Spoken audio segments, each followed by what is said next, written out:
titre de mon message est le suivant, ce matin, principe de réussite.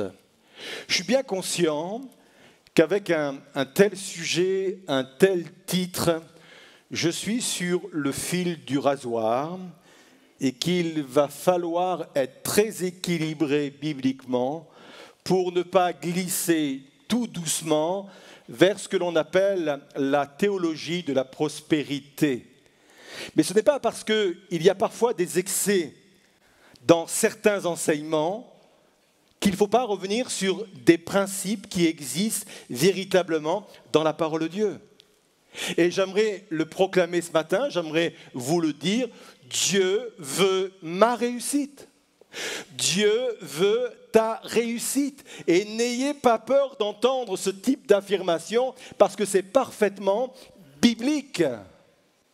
D'autant que l'on vit en général dans un monde qui nous réclame chaque jour de la réussite.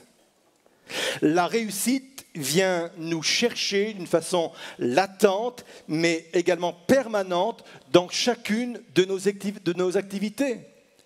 Il faut réussir ses études, il faut réussir son mariage, il faut réussir l'éducation de ses enfants, il faut réussir professionnellement, il faut réussir ses amitiés, il faut réussir sa relation avec son Créateur, et je pourrais passer des heures entières à énumérer tous les domaines dans lesquels on nous réclame de la réussite. Et là, je parle de la réussite naturelle. Nous vivons dans un monde où il y a parfois cette pression, il y a cette demande, il y a cet appel de réussite. Pour étudier ce sujet, nous allons nous arrêter sur des paroles de Jean-Baptiste qui sont pour nous de véritables clés de réussite. Et avant de lire ces paroles, on va remettre tout cela un peu dans son contexte. Jean-Baptiste, c'est quelqu'un qui a eu dans son ministère un gros succès, une belle réussite. Il avait mis son église, entre guillemets, c'est une image, dans le désert. Je pense qu'il y avait mieux pour réussir. Mais lui, il avait placé son église dans le désert, et malgré cela, les foules allaient vers lui. Je dis bien les foules. La Bible emploie ce terme. Des milliers de personnes allaient régulièrement, pour ne pas dire chaque jour dans son église, chaque jour dans l'endroit où il se trouvait, et passaient des heures à l'écouter. Il avait un tel succès qu'il a amené à la foi, à la conversion, une multitude de personnes. Il a baptisé énormément de personnes. C'est pour ça d'ailleurs qu'on l'appelle Jean-Baptiste, littéralement Jean le baptiseur. Il faisait tellement de baptêmes qu'on a dit, lui, on ne va plus l'appeler Jean uniquement, mais on va l'appeler Jean-Baptiste, Jean le baptiseur. Quel succès! Quelle réussite! Une telle réussite qu'on pensait même que c'était lui le Messie. Parce que le peuple hébreu à cette époque était dans cette attente messianique. On attendait celui qui devait venir pour libérer le peuple de la domination romaine.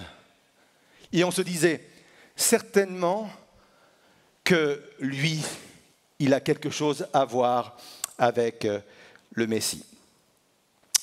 Mais du jour au lendemain, la foule, je garde la même image, va quitter son église pour aller rejoindre une église concurrente. Et là, le staff de Jean-Baptiste, les disciples de Jean-Baptiste vont venir le voir en lui disant « Mais là, il faut faire quelque chose. Si ça continue, si ça va plus loin que cela, je ne sais pas comment ça va finir, mais ça va mal finir. » Ils vont le dire en ces termes, Jean 3, versets 26 et 27. Ils allèrent trouver Jean et lui dire « Maître, tu te rappelles l'homme qui était avec toi de l'autre côté du Jourdain ?» Ils sont en train de parler de Jésus. Celui auquel tu as rendu témoignage. Vous vous souvenez quand Jean-Baptiste a dit « Voici l'agneau qui ôte le péché du monde ». Et même le staff aurait pu rajouter, tu sais, celui même que toi-même tu as baptisé. Eh bien, il baptise maintenant et tout le monde va dans son église. Tout le monde va le voir. Et on aurait comme impression, on aurait pu avoir comme impression que c'était dramatique pour Jean-Baptiste. Mais il va dire des paroles extraordinaires. Vous savez, Jean-Baptiste va connaître, je vais l'expliquer comme ça, Jean-Baptiste va connaître une décrue dans son ministère.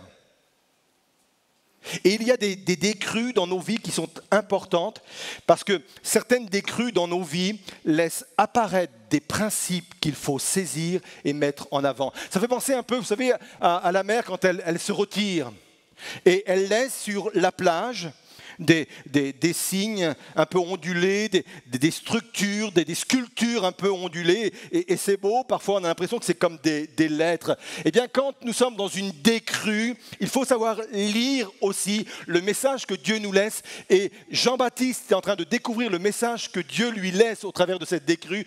Et ce message, il est pour nous ce matin des principes extraordinaires et puissants de réussite. Il va donner deux idées fortes. Jean 3, verset 27, la fin du verset 27, premier principe, il dit « Personne ne peut avoir quoi que ce soit si Dieu ne lui a pas donné. » En d'autres termes, il est en train de dire « Si Jésus réussit, si Jésus a un don, si Jésus a des qualités extraordinaires au point que les hommes et les femmes maintenant vont vers lui, ces dons-là, ces qualités extraordinaires, forcément, il les a reçus de Dieu. » Et le deuxième principe, Jean 3, verset 30, il faut qu'il croisse, il parle toujours de Jésus, et que je diminue. Une autre version va dire, il faut que son influence grandisse et que la mienne diminue. Alors de ces paroles, nous allons établir plusieurs principes pour connaître la réussite. On y va? Non, apparemment non. On y va? Oui. Vous étiez là, je pensais que vous étiez partis. Premier principe, il ne peut venir de Dieu que de bonnes choses. Je le répète, il ne peut venir de Dieu que de bonnes choses. Jacques va le dire dans son épître, chapitre 1er, verset 17, « Tout don excellent et tout cadeau parfait descendent du ciel. Ils viennent de Dieu, le créateur des lumières célestes, et Dieu ne change pas. Il ne produit pas d'ombre par des variations de position. » Et il faut vraiment qu'on soit vraiment conscient de cela. Il ne peut venir de Dieu que des choses bonnes. Et j'ai vraiment besoin d'être ancré dans mes convictions par rapport à cela. Sinon, le diable viendra semer en moi le doute concernant l'intégrité de Dieu. Il permettra à ce que je sois dans la confusion quand je vais passer parfois par des moments compliqués et difficiles. Dieu est tellement pur, Dieu est tellement saint, Dieu est tellement parfait qu'il ne peut même pas concevoir le mal. Il ne peut même pas penser à quelque chose de négatif. Le négatif n'est pas dans la nature même de Dieu. Alors, je sais ce que vous êtes en train de vous dire. Pourquoi je suis dans la galère aujourd'hui alors? Je suis chrétien, enfant de Dieu, je viens à l'église, je donne mon offrande, je suis engagé dans des services, je prie chaque jour, tout au moins j'essaye de prier chaque jour, j'essaie de lire ma Bible tous les jours, et aujourd'hui je suis dans la galère. J'aimerais vous dire que cette galère ne vient pas de Dieu, mais Dieu est capable de la permettre. Et tout l'équilibre est là. Et toute la nuance est là et a son importance. Et je ne vais pas développer trop là-dessus, simplement 2 idées là-dessus. Mais j'ai déjà partagé plusieurs messages sur ce sujet. Mais pourquoi Dieu permet cela? S'il permet que je sois dans l'épreuve, c'est parce qu'il veut que je la traverse. Dieu ne permet pas l'épreuve pour que je coule. Si Dieu a permis que tu sois aujourd'hui dans un moment difficile, c'est parce qu'il a prévu que tu le traverses, ce moment difficile. Et qu'il n'y ait pas de confusion à ton niveau, que l'adversaire de nos âmes n'arrive pas à venir saper l'intégrité de Dieu. Il ne peut pas en être autrement. Ésaïe 43, verset 2 dit ceci: « Quand tu traverseras l'eau profonde, parce que ça arrivera, je serai avec toi. Quand tu passeras, il est bien dit, tu passeras les fleuves, tu ne te noieras pas. Quand tu marcheras au milieu du feu, il ne te brûlera pas, les flammes ne te toucheront pas. » Et à cela, on peut donner à Dieu une main d'acclamation parce que c'est une réalité, c'est une vérité. C'est aussi solide que l'estrade sur laquelle je me trouve. Je peux marcher dessus, je peux m'appuyer dessus. C'est une réalité. Si tu es dans l'épreuve, c'est pour que tu la traverses. Deuxième raison, Dieu est capable de sacrifier mon confort pour un intérêt supérieur. C'est souvent dans l'inconfort de nos vies que nous grandissons le plus.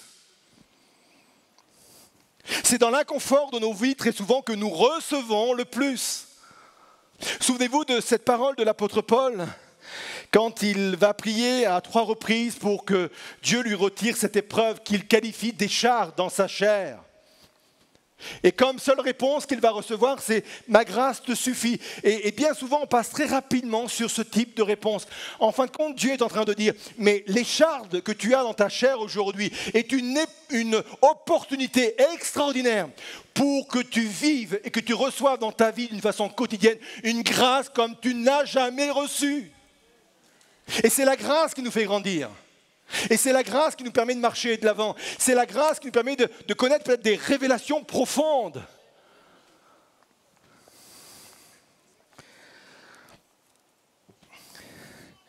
Il ne peut venir de Dieu que de bonnes choses. Et aujourd'hui, la réussite commence par réaliser que ce que j'ai de bon aujourd'hui vient de Dieu. Le contraire serait la définition de l'orgueil. L'orgueil, c'est chasser Dieu de sa vie. Retenez cela. L'orgueil, c'est chasser Dieu de sa vie.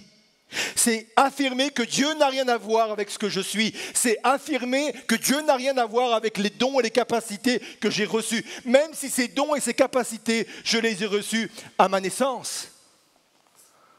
Dieu a toujours à voir avec les choses bonnes qui me sont attribuées. Ça, c'est le premier principe.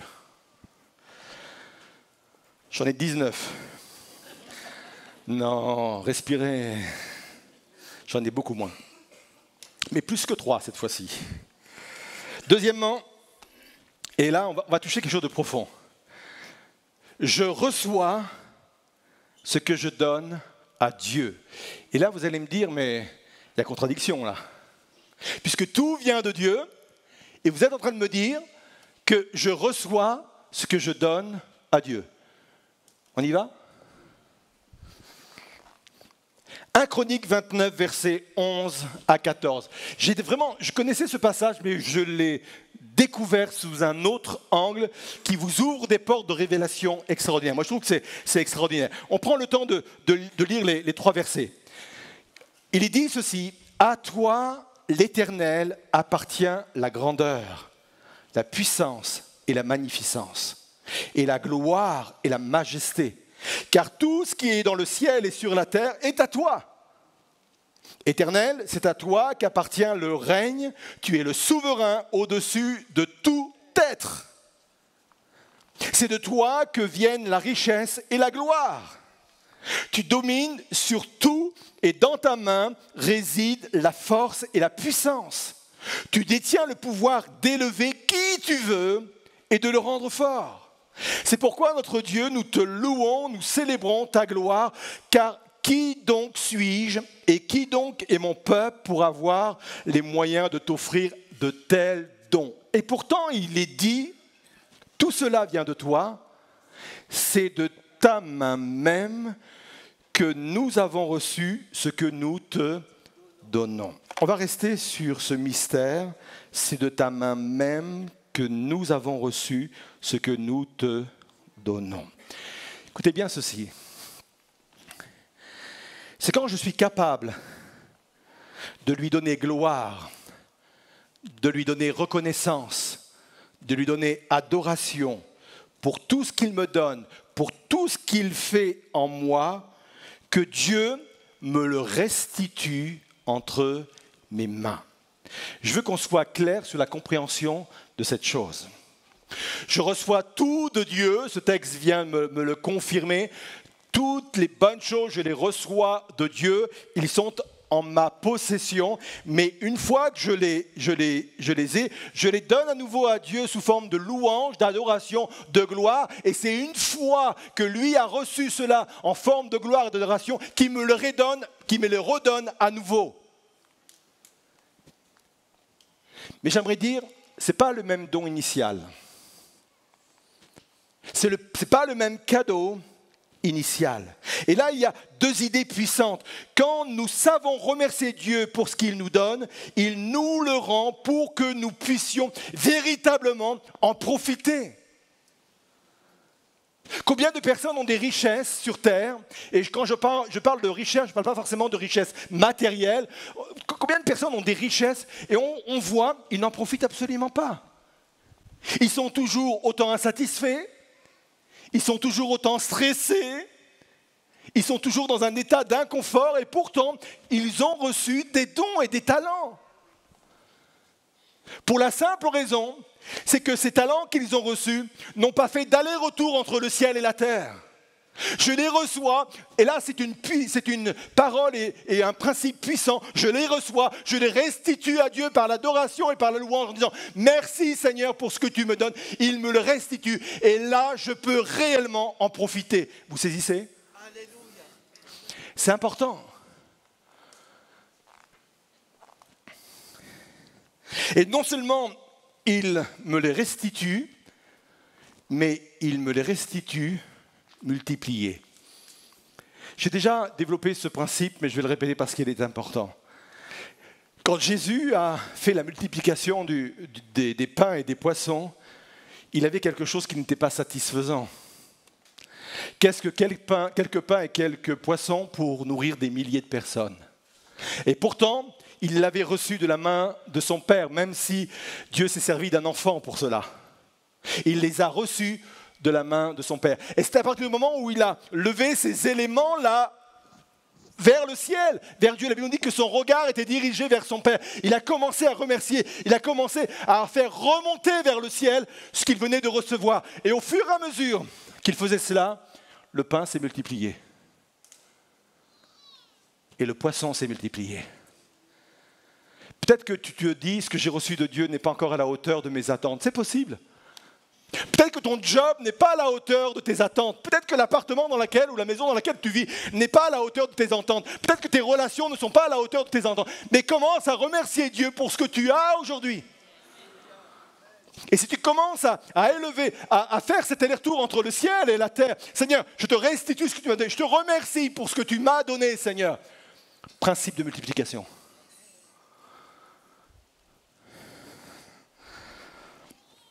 On continue. Pour ceux qui suivent, troisième principe. Il est le suivant, je dois faire de mon mieux. Ça veut dire que ce n'est pas parce que je reçois des choses de Dieu que je n'ai pas d'effort à faire. Et là, on touche un autre principe assez puissant de l'Évangile.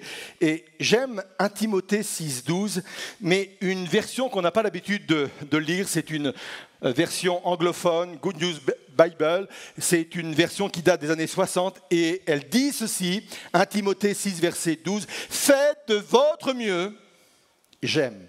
Faites de votre mieux dans la course de la foi et gagnez la vie éternelle pour vous-même, car c'est à cette vie que Dieu vous a appelé. Ah, j'aime. On peut revenir sur le début. Faites de votre mieux. C'est une réalité. Ça veut dire que dans le royaume de Dieu, la culture de l'assistanat ne fonctionne pas. Dans le royaume de Dieu, la culture de se dire donne, donne, et moi je profite, ça n'existe pas. Fais ta course et Dieu fera la sienne. Va au bout de tes efforts, va au bout de ce que tu veux faire, va au bout de ce que Dieu te demande de faire. Mais toi, fais ta course, va au bout de ta course. C'est une course de relais. Et le relais ne se passe qu'à partir du moment où moi, j'ai fait ma course. On n'a jamais vu dans un concours d'athlétisme le deuxième relayeur, celui qui doit recevoir le relais, faire la course en sens inverse pour gagner du temps et aller chercher le relais. Non, il attend que l'autre arrive à son niveau pour partir à nouveau. Fais ta course et Dieu fera la sienne. Donne le meilleur de toi-même. Dieu t'a donné peut-être des capacités, donne le meilleur de toi-même. Dieu t'a donné des dons, et pas forcément dans l'église, peut-être même dans ton travail. Donne le meilleur de toi-même. Va au bout.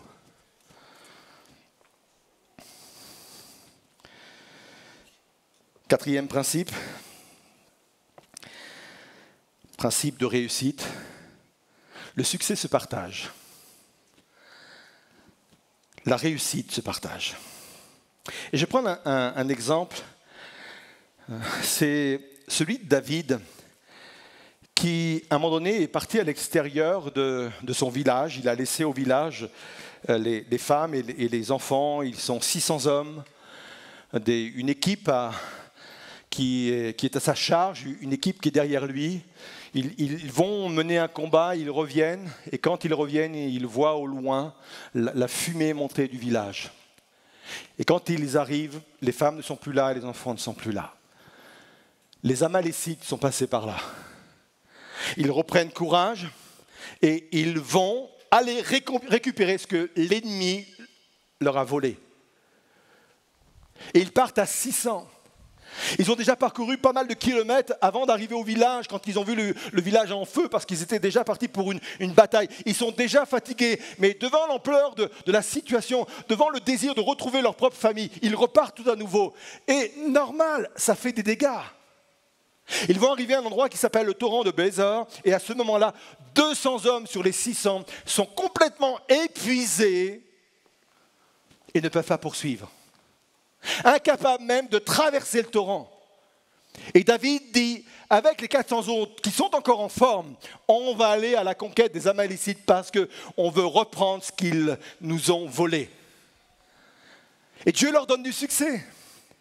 Ils remportent une victoire, et pas n'importe quelle victoire, parce que la Bible décrit que le butin est immense. La réussite est au rendez-vous. Le succès est au rendez-vous. Et là, ça va commencer à parler dans l'équipe des 400 là, qui sont allés avec David à la conquête. Et ils commencent à se dire, on garde tout pour nous. Hein. Les 200 gaillards là, qui sont restés, qui n'étaient même pas capables de traverser le Bézor. Oh, les petites lavettes. Bah eux, ils n'ont rien. Hein. Ils n'ont pas participé. Ils n'ont rien. Et on est tous d'accord que s'ils sont restés au torrent, ce n'est pas parce que c'est des tirs au flanc. Vous connaissez l'expression? C'est pas parce que c'est des gens qui se fichent de tout. Non, ils sont allés au bout d'eux-mêmes. Au bout de leur talent, au bout de leurs dons, au bout de leur capacité. Ils ne peuvent pas donner plus. Et quand David va entendre cela, il va dire ceci, on le lit parce que c'est un principe qui est gravé.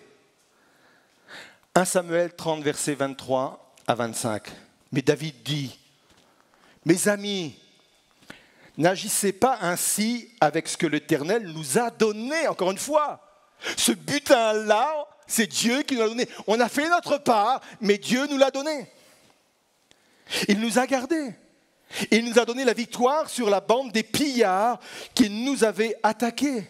Qui donc pourrait vous approuver dans cette affaire? La part de celui qui a gardé le camp, parce qu'ils ont gardé aussi les bagages là au torrent de Bézor, sera la même que celle du soldat qui a participé au combat. Ils partageront équitablement.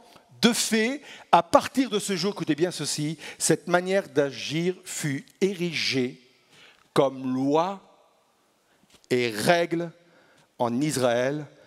Elle est encore en vigueur aujourd'hui. Un succès, une réussite, pour qu'elle dure, elle doit être partagée. Ce sont des principes de générosité. Sont des principes de partage. Mon don doit servir à bénir les autres. Mes capacités. Peut-être que moi j'ai reçu de Dieu et j'y suis pour rien. Peut-être que quand je dis moi, prenez un autre exemple. Peut-être que vous avez reçu de Dieu une capacité intellectuelle extraordinaire. Tu l'as reçu de Dieu. Mais si cette capacité intellectuelle extraordinaire ne sert qu'à toi ou à tes proches, tu es pauvre. Je dois mettre cela au service des autres. C'est le principe de réussite même. Même si j'ai réussi matériellement, la Bible dit que Dieu a créé le riche pour qu'il rencontre le pauvre.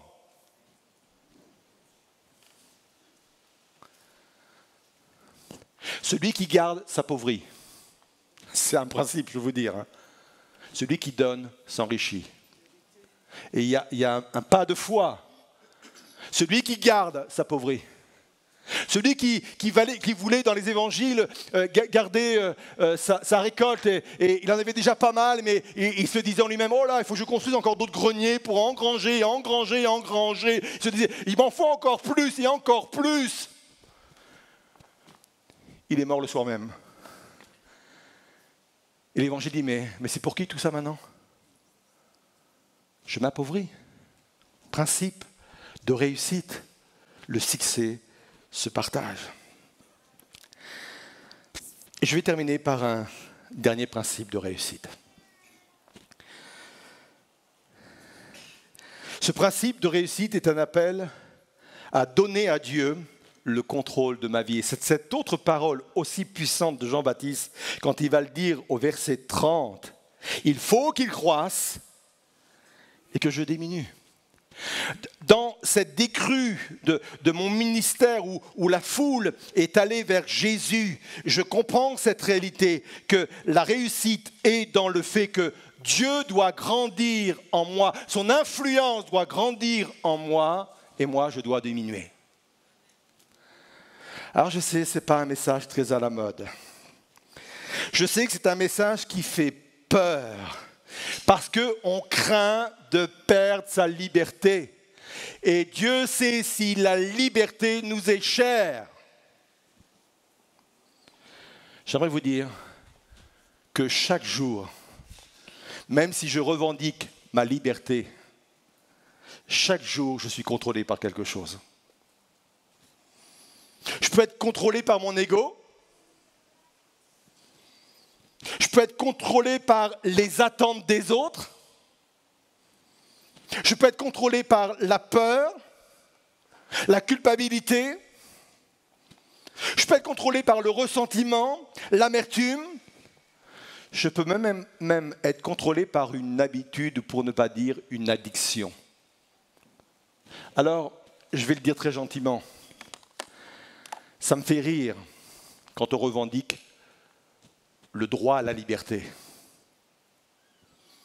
Surtout quand on l'oppose à cette parole de Jean-Baptiste, il faut qu'il croisse. Plus de Dieu en moi, plus de Jésus en moi. La liberté, écoutez bien ceci, la liberté vient quand je choisis qui va contrôler ma vie. Si Dieu n'est pas le numéro 1 dans ma vie, quelqu'un ou quelque chose d'autre le sera. C'est un choix, c'est une décision. Dieu ne viendra jamais prendre place en vous si vous ne le lui demandez pas.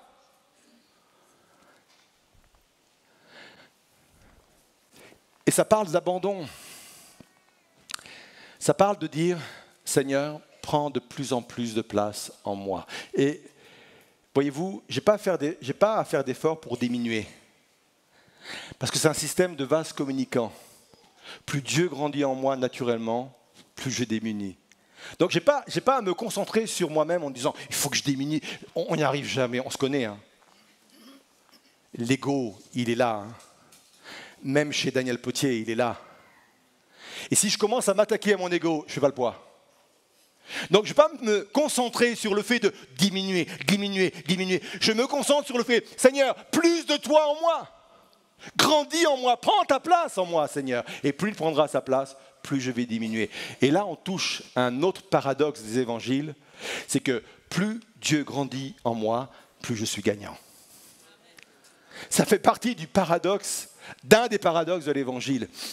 C'est Reinhard Bonnke, qui était un évangéliste européen qui a fait des campagnes extraordinaires dans le monde entier avec une vraie réussite dans le domaine de la foi. Des milliers et des milliers de personnes sont venues à la foi. Certains ont dit que c'était le Billy Graham européen, tellement il a fait une œuvre et une mission extraordinaire. Certes, il a reçu tout ça de Dieu, mais il a su l'exploiter et le mettre à disposition du royaume de Dieu. Et régulièrement, il avait une parabole qu'il utilisait dans toutes ses campagnes d'évangélisation. Et cette parabole, elle est très simple, mais en même temps, elle est très parlante. Il disait ceci, voilà, cette parabole. Un jour, un chrétien achète un manoir à 2 étages. Et un jour, il invite Jésus à venir habiter chez lui. Et il lui donne la meilleure suite parentale. C'est la chambre d'amis, mais ce n'est pas n'importe quelle chambre d'amis quand même. Vous savez, c'est la meilleure des chambres qu'on a dans notre maison. Il y a tout dedans. Il y a la salle de bain, il y a une chambre avec un bon confort, un bon matelas, etc. Et il lui donne cette chambre-là. Et pendant que Jésus, c'est une parabole, on est d'accord, hein, okay. Non, ce que je vois, disons, de quoi il parle? C'est une parabole. Et Jésus prend possession de cette chambre d'amis, cette suite parentale, et quelqu'un frappe à la porte et c'est le diable. J'ai bien fait de dire que c'était une parabole avant quand même. Hein. C'est le diable. Et le chrétien, lui, veut pas que le diable rentre et il se bat avec lui, il l'empêche et le diable arrive à mettre le pied dans la porte et il peut pas fermer la porte et il rentre à l'intérieur et pendant des heures et des heures, le chrétien se bat avec Satan et puis enfin il arrive à le rejeter et il part de la maison et là Jésus descend pour le dîner du soir et lui dit alors c'est bien passé non, c'était compliqué aujourd'hui, Satan a voulu venir et j'ai pas pu réussir et toi je me serais attendu à ce que tu viennes mais Jésus dit mais moi je ne suis pas le propriétaire. Hein. Moi, j'habite simplement, tu m'as donné une chambre d'amis, elle est superbe. Hein. Franchement, je n'ai pas mieux au ciel. C'est une parabole. Oh. Et là, le chrétien comprend et se dit, écoute, Jésus, c'est vrai que je ne vais pas te reléguer uniquement à la chambre d'amis. Je donne tout l'étage supérieur, moi je garde l'étage inférieur. Et le même scénario se produit le lendemain, et la même bataille, et la même chose, et la même discussion, le même dialogue entre Jésus et le propriétaire. Et là, le propriétaire, il comprend, il se dit non, je vais faire mieux que ça. Je te donne la maison, tu en deviens propriétaire. Et quand le jour suivant, l'adversaire de son âme est venu frapper à la porte, il n'a pas eu la même personne en face. Et ça ne s'est pas passé de la même manière. Et ça a été un point final à cette histoire. Parce que quand on a affaire à un chrétien, c'est une chose, mais quand on a affaire à Jésus, c'est autre chose.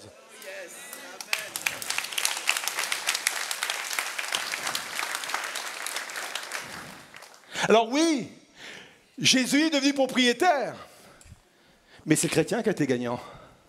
C'est le paradoxe de l'évangile. Plus Dieu grandit en moi, plus il prend de la place, plus je suis vainqueur.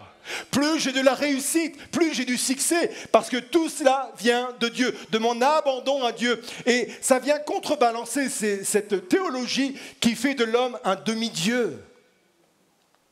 Il faut remettre les choses à sa place. Nous ne sommes que des hommes, sur lesquels, quand je parle homme, c'est générique, humain, hein, hommes et femmes, sur lesquels Dieu pose un regard favorable. Ça nous dépasse. Comment Dieu peut nous aimer ? D'ailleurs, le psalmiste va dire, mais qu'est-ce que l'homme, Seigneur, pour que tu te souviennes de lui? Il me fait la grâce de me donner des dons. Je suis conscient que ça vient de lui, que ça ne vient pas de moi. je lui restitue par la louange et par l'adoration. Il me les rend à nouveau. Et j'en profite davantage. Et je rentre dans une autre dimension, et même une dimension de multiplication, etc. Je réalise cela. Je réalise que je lui donne ma vie, parce que j'en ai besoin. Il faut qu'il croisse et que je diminue. Et tout change dans mon cœur. Nous en sommes là ce matin. Je voudrais vous inviter à vous lever. On va rester quelques instants dans le recueillement. Et si vous me le permettez, je ne ferai pas encore d'appel en vous invitant à venir sur le devant, mais je vais demander aux servantes et serviteurs pour la Sainte Seine de venir s'approcher, se mettre en place pour commencer à distribuer la Sainte Seine, parce que mon temps d'appel, mon temps de conclusion, nous allons le vivre en prenant le pain et le vin, symbole de la mort de Jésus-Christ. Parce que tout découle de cela. C'est Timothée Keller qui a dit ceci: la religion me rend fier de ce que je fais. L'évangile me rend fier de ce que Jésus a fait pour moi. Et je pense qu'il est important vraiment de vivre ce matin cette réalité, de dire: Seigneur, j'ai besoin de toi ce matin dans ma vie. Je ne sais pas où en est votre démarche, je m'adresse à vous aussi, chers internautes. Je ne sais pas où vous en êtes avec Dieu, je ne sais pas s'il est déjà dans votre maison, je ne sais pas si vous lui laissez une seule pièce, et même la meilleure des pièces peut-être. Mais peut-être qu'aujourd'hui, c'est un principe de réussite, peut-être que la démarche c'est de dire: Seigneur, je viens. Je viens et je me donne tout à toi, Seigneur Jésus. Mon désir, c'est que tu prennes de plus en plus de place dans ma vie. Jusqu'à présent, tu étais un consultant que j'allais voir de temps en temps pour m'aider à prendre des réflexions, des décisions. Mais je veux que tu sois plus qu'un consultant, Seigneur Jésus. Jusqu'à présent, tu faisais partie d'une sphère de ma vie. Il y a la sphère professionnelle, la sphère familiale, et il y a la sphère spirituelle, et toi tu étais là. C'était un principe du dimanche matin. Le dimanche matin, je vais à l'église pour te rencontrer. Seigneur, je veux dépasser cette réalité-là. Je veux vraiment, ce matin, venir et de dire: Seigneur, prends toute ta place en moi. Il faut que tu grandisses, il faut que ton influence grandisse en moi. Et que moi je diminue. Parce que je veux que tu te glorifies au travers de moi. Je veux dire comme l'apôtre Paul, ce n'est plus moi qui vis, mais c'est Christ qui vit en moi. Et ce que Jésus a accompli à la croix, et c'est pour cela que nous l'associons au pain et au vin, me permet de vivre cette réalité. La réalité de l'évangile, cette réalité spirituelle. Alors, en prenant le pain et le vin, je me souviens que Jésus a tout accompli ce matin pour que je puisse être cette personne-là. Cette personne qui se donne totalement et entièrement à Dieu. Cette personne qui reçoit les bienfaits de Dieu et qui est capable de les restituer par l'adoration et la louange. En prenant ce pain et ce vin, nous vivons cette réalité. Et à cela, on va y associer une démarche au travers de ce chant qui est un chant d'abandon. Entre tes mains, j'abandonne tout ce que j'appelle mien. L'orgueil, c'est de mettre Dieu en dehors de sa vie. L'orgueil, c'est de considérer que tout ce que j'ai n'a rien à voir avec Dieu, mais à voir avec moi. Je te donne tout ce que j'appelle mien, Seigneur. Je te restitue, en fin de compte, ce que tu m'as donné. Et on le vit dans un moment de consécration, on le vit dans un moment d'abandon, on le vit dans un moment où on lâche là, devant Dieu, ce que j'appelle mien. On le vit dans une réalité spirituelle, par la prière et en prenant ce pain et ce vin. On le fait maintenant. Tel que je suis sans rien à moi, sinon ton sang versé pour moi et ta voix qui m'appelle à toi, agneau de Dieu. Je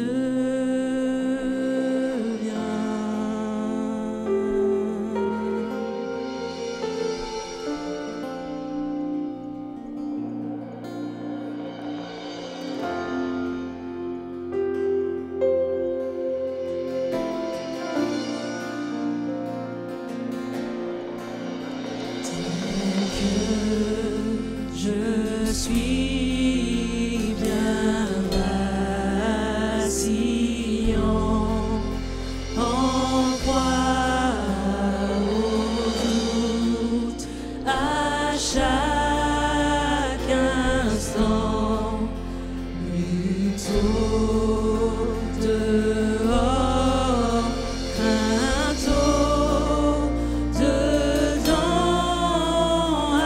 agneau de Dieu, je viens.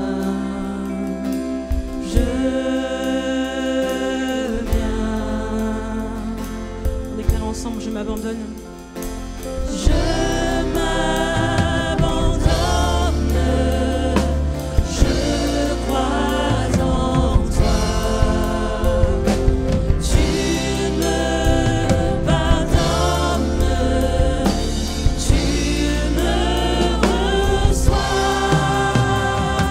Je te les donne, prends tous mes choix. Jésus, je suis à toi.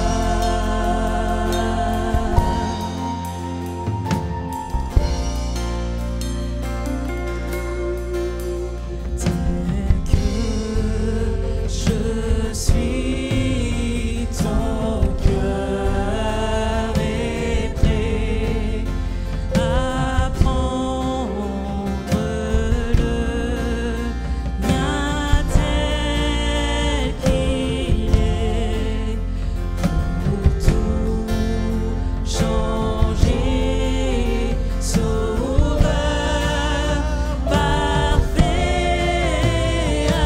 agneau de Dieu, je viens.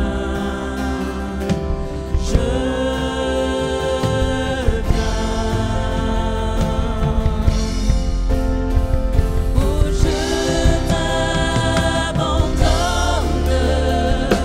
je crois en toi. Tu me pardonnes,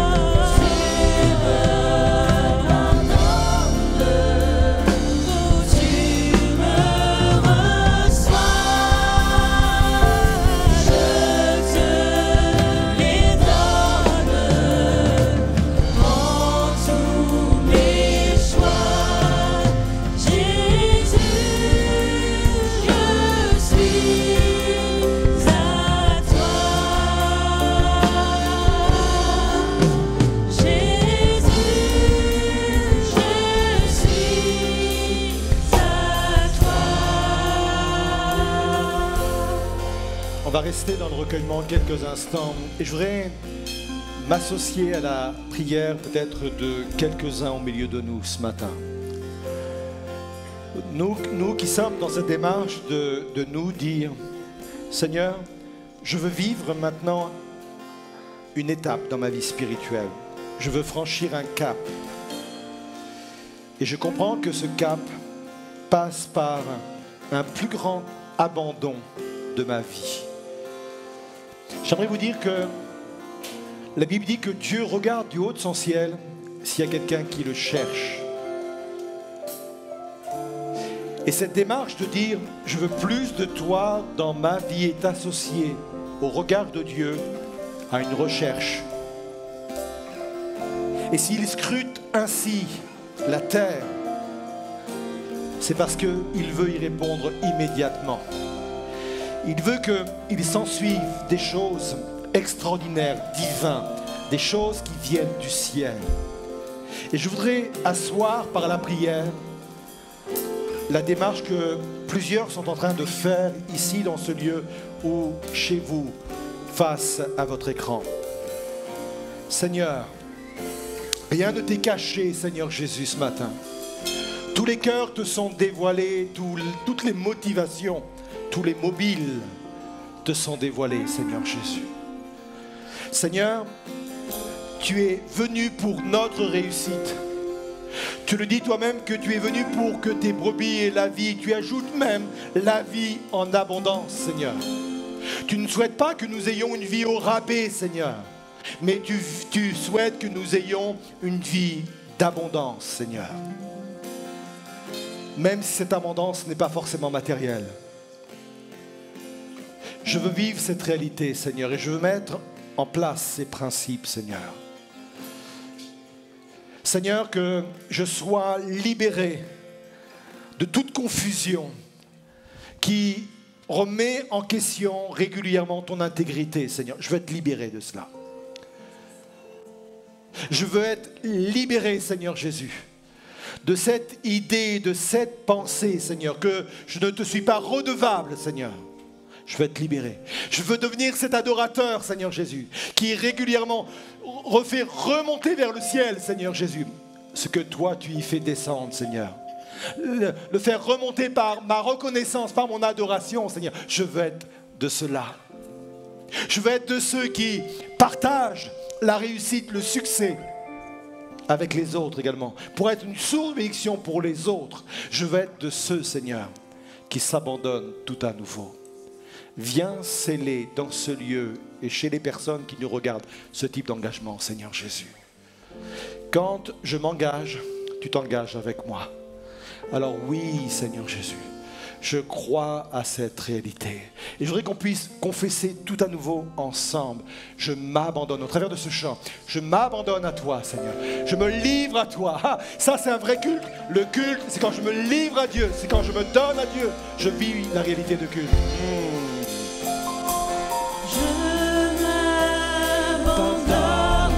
Je crois en toi, Seigneur. Je crois en toi. Oh, tu me pardonnes, tu me reçois. Je te les donne, prends tous mes choix. Jésus, je suis à toi, je m'abandonne, je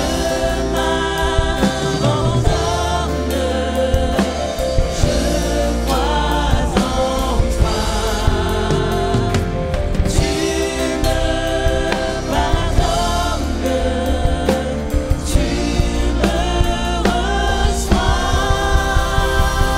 je te les donne, prends tous mes choix.